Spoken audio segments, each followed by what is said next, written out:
India में startup शुरू करने का सबसे बड़ा हिडन कॉस्ट क्या है? स्टाफ सैलरी, मार्केटिंग या फिर प्रोडक्ट कॉस्ट? नहीं, वो है ऑफिस रेंट। इमेजिन करिए आपने अभी बस बिजनेस स्टार्ट किया है, प्रॉफिट ज़ीरो है, क्लाइंट एक भी नहीं है, लेकिन महीने की फर्स्ट डेट को लैंडलॉर्ड आपके दरवाजे पर खड़ा है 25,000 का रेंट लेने प्लस 6 महीने की सिक्योरिटी डिपॉजिट अलग। यही रीज़न है कि 50% स्टार्टअप्स पहले साल में ही कैश फ्लो क्रंच की वजह से बंद हो जाते हैं। लेकिन अगर मैं आपसे कहूं कि आप बिना रुपए एक का ऑफिस रेंट लिए अपनी प्राइवेट लिमिटेड कंपनी को रजिस्टर कर सकते हैं, जीएसटी नंबर ले सकते हैं और एक प्रीमियम कॉर्पोरेट एड्रेस अपने विजिटिंग कार्ड पे लिखवा सकते हैं। जी हाँ, इसे कहते हैं वर्चुअल ऑफिस। नमस्ते दोस्तों, मैं हूँ आयुष, फाउंडर ऑफ Jesta.co.in और आज की इस वीडियो में हम डिकोड करेंगे वर्चुअल ऑफिस की रियलिटी। क्या ये लीगल है? क्या जीएसटी ऑफिसर इसे रिजेक्ट कर देगा? और आप इसे कैसे ले सकते हैं? तो चलिए शुरू करते हैं। सबसे पहले ये समझिए कि वर्चुअल ऑफिस एक्चुअली है क्या।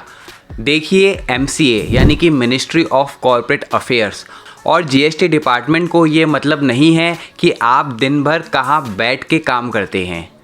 आप अपने घर से काम करो, कैफ़े से करो या गोवा के बीच से करो, उन्हें सिर्फ एक चीज़ चाहिए, वो है एक रजिस्टर्ड एड्रेस जहां वो आपको ऑफिशियल लेटर्स और नोटिस भेज सके। तो वर्चुअल ऑफिस बेसिकली एक सर्विस है जहां आपको एड्रेस मिलता है कंपनी रजिस्ट्रेशन के लिए। आप वहां फिज़िकल डेस्क लेकर बैठते नहीं हैं, लेकिन आपकी कंपनी वहां लाइव होती है।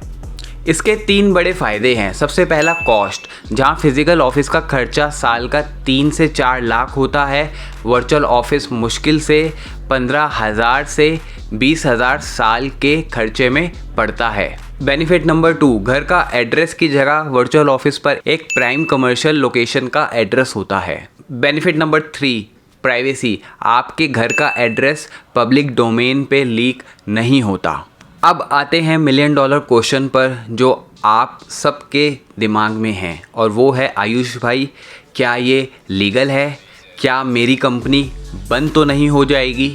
ये तभी लीगल है अगर आपके पास प्रॉपर डॉक्यूमेंटेशन है।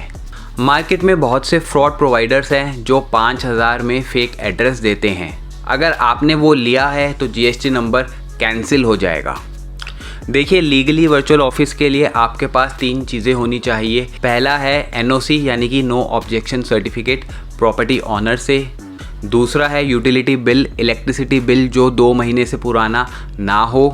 तीसरा है कोवर्किंग रेंटल एग्रीमेंट, वो भी आपकी कंपनी के नाम पर। अगर ये 3 पेपर्स हैं तो MCA और GST डिपार्टमेंट खुशी खुशी आपको रजिस्ट्रेशन दे देंगे, कोई दिक्कत नहीं आएगी। लेकिन रुकिए, कहानी यहाँ ख़त्म नहीं होती। अभी जीएसटी डिपार्टमेंट ने रूल्स स्ट्रिक्ट कर दिए हैं। वो फिज़िकल वेरिफिकेशन करते हैं, मतलब ऑफिसर एक्चुअली उस एड्रेस पर जाकर चेक करता है कि आपकी कंपनी वहाँ एग्जिस्ट करती है या नहीं। और यहीं पर 90% प्रोवाइडर्स फेल हो जाते हैं। अगर ऑफिसर वहाँ गया और उसने देखा वहाँ कोई बोर्ड नहीं है, कोई रिसेप्शन नहीं है, तो वो आपकी एप्लीकेशन को रिजेक्ट कर देगा। और इसीलिए Jesta.co.in पर हम जो वर्चुअल ऑफिस देते हैं वो वेरिफिकेशन रेडी होता है। मतलब एक, हम वहाँ आपकी कंपनी का साइन बोर्ड लगाते हैं। दूसरा, वहाँ एक रिसेप्शनिस्ट होती है जो कंफर्म करती है कि हाँ, ये XYZ प्राइवेट लिमिटेड कंपनी का ऑफिस है। और तीसरा, अगर जीएसटी ऑफिसर आता है तो हम उसे प्रॉपर्ली एंटरटेन करते हैं और डॉक्यूमेंट्स दिखाते हैं। ये मैनेजेबिलिटी सबसे ज़रूरी है। सिर्फ कागज़ का टुकड़ा मत खरीदिए, सर्विस खरीदिए।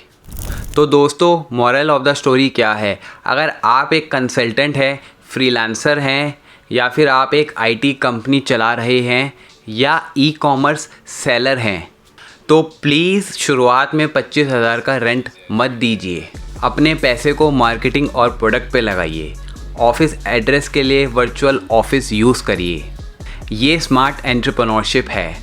हम दिल्ली, बेंगलोर, मुंबई और मेजर सिटीज़ में प्रीमियम वर्चुअल ऑफिसेज़ प्रोवाइड करते हैं। अगर आपको भी अपनी कंपनी के लिए वर्चुअल ऑफिस चाहिए तो मैंने नीचे डिस्क्रिप्शन में एक लिंक दिया है, आप हमारी टीम के साथ एक फ्री कंसल्टेशन बुक कर सकते हैं। अगर वीडियो अच्छी लगी तो वीडियो को लाइक कीजिए और चैनल को सब्सक्राइब कीजिए और मिलते हैं अगले वीडियो में। Bye bye and take care.